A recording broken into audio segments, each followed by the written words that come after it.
I first ate Mongolian beef and wondered about it, I thought it was from Mongolia. I thought it was probably whipped up around 500 BC by some wild Huns.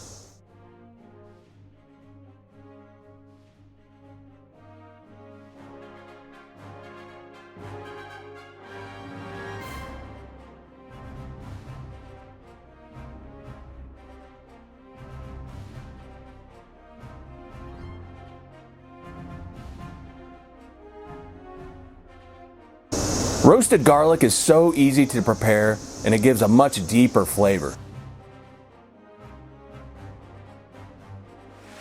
You might recall when I made Korean beef. It comes from Taiwan, and specifically comes from Mongolian barbecue, which is a part of Chinese cuisine, and maybe even from South Korea. Definitely not North Korea. North Korea is into harshly rationing kilowatts, not raising cattle to eat at all. It's a dark zone. Stick blender. I bet the Mongolians didn't have that.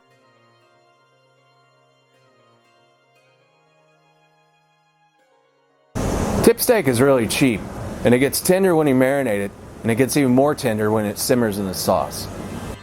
Hey, who do I look like? Mr. Moneybags? I'm the kind of cash flush tycoon who drops 29 cents on a sack of just about to be stale hamburger buns from the cart in the bargain aisle. You know that cart has all kinds of random shit. You know what I'm talking about. It has like toenail clippers, hamburger buns, fruit roll-ups, a jar of marmalade, fingernail polisher. If it's discontinued, Mongolian beef just sounds so Asian savage and old world, where you get ginsued up for even looking somewhat amorously at another man's concubine. You might be asking yourself, why is he transferring this to another saucepan? In the future, I'd probably use a few tablespoons of canola oil to almost fry the beef in the skillet. With the cornstarch and the brown sugar in this sauce, when I put it back on the heat, it thickened and created the caramelization and subtle heat I was looking for.